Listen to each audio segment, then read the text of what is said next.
Hello, I'm the Mechanical Mr. Daycock, and today I'm going to be teaching you about the trapezium rule for integration. So, to demonstrate that rule, here is a problem. Shown is the graph of the curve y equals e to the minus x squared, and we need to find the shaded area. Now, it's finding an area, so this is pretty standard. We just need to do an integral, and the integral we don't need to do is the integral of this function.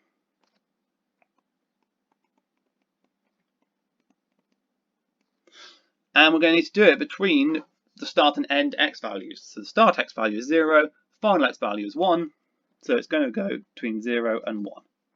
So our integral is the integral between 0 and 1 of e to the minus x squared dx. Easy, except that integral is not easy. It's very difficult to do, and there are different ways of doing it, but it is quite hard. So rather than deal with that right now, and maybe we'll delve into that later. But rather than doing that, what we're going to do is we're going to approximate our answer. And this is what's called the trapezium rule. So I'm going to cut this curve, this area, up into 5 strips. And we're going to create a straight line down, just like this, exactly along there. And then a straight line here, along every single point.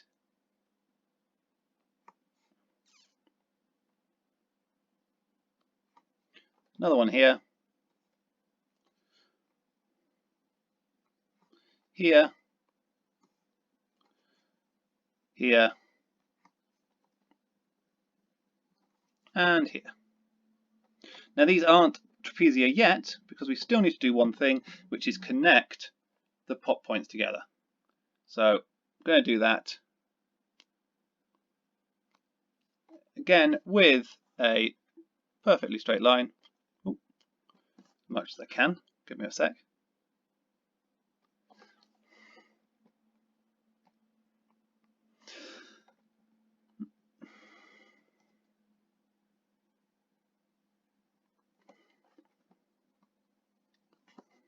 And as you should be able to see right now, this is going to give us a fairly good approximation of our area. If I can do this without moving the screen out of place. Maybe not. Although it will be a bit of an underestimate for the majority of these. First time I've used this tool. You can probably tell.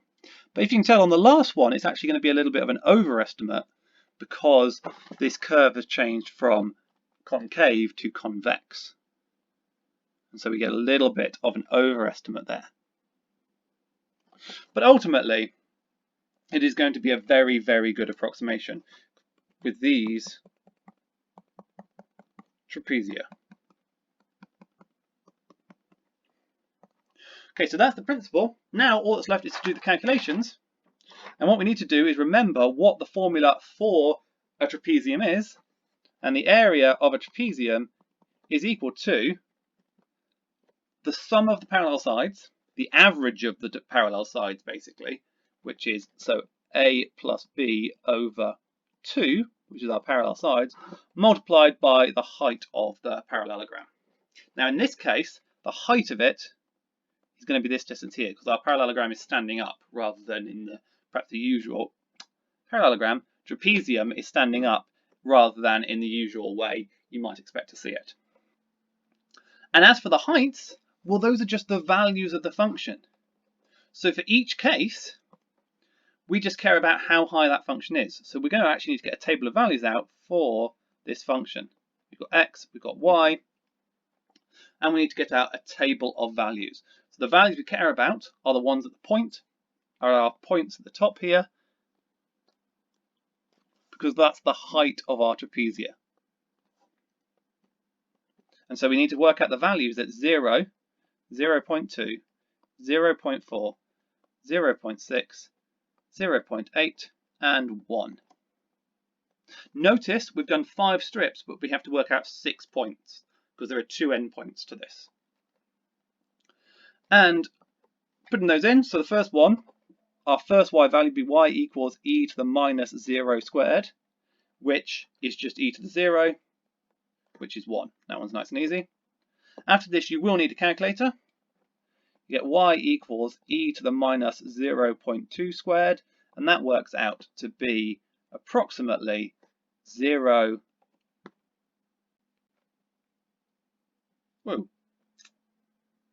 Works out to be approximately 0.96079. Doing the same for 0.4, e to the minus 0.4 squared, and we get 0.85214, 0.69768. I recommend doing this on yourself on the calculator to check I'm right. 0.52729. And please do leave a comment if I have actually got it wrong. 0.36788. And those are our values at the peak. So these are the heights of the bars. So the height here is 1, whereas the height over here, that height is our 0.96079. And so we have the heights, so now we just need to work out each trapezium. So trapezium 1, well, that's going to be equal to 1 plus 0.96079, all divided by 2 and multiplied by 0.2, which is going to give us 0.19608. And so the area of this trapezium is 0.19608. Then trapezium 2, we're going to get 0.96079 plus 0.85214. Notice how that 0.96079 was shared between two of them. It came up twice. And we'll get a value of 0.18129. And you keep going that way. Trapezium 3, 0.85214 plus 0.69768, all divided by 2, multiplied by 0.2, and we get 0.15498. Trapezium 3 is going to work out as 0.12250. And the last one, trapezium 5, is going to work out as 0.08952. And the last step is just to add them all together. So we're going to add those all together. T1, the sum from n equals 1 to 5 of Tn. And that's going to give us 0.474437. And that is approximately the area here. And that should make sense, because notice that, in fact, if I were to take a square out to here, down to here, that whole square has an area of 1. So it actually makes sense. The shaded area is about 0.74437. Now, is that the exact answer? No, it's not. It's an approximation, but it's a very good approximation with a very little error whatsoever. And that will be true for pretty much every smooth curve. Okay, so that's how the trapezium rule works. Very quickly before we finish, I'm going to demonstrate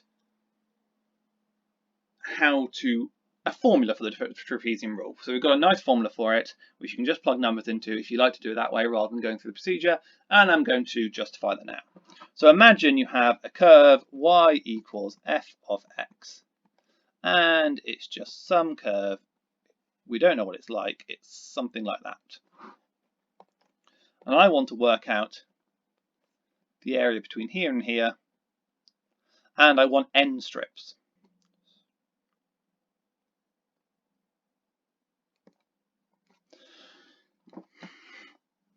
So that's going to mean I'm going to have n plus 1 points, so I'm going to label the first one as x0 and this one as xn, because we're going to need actually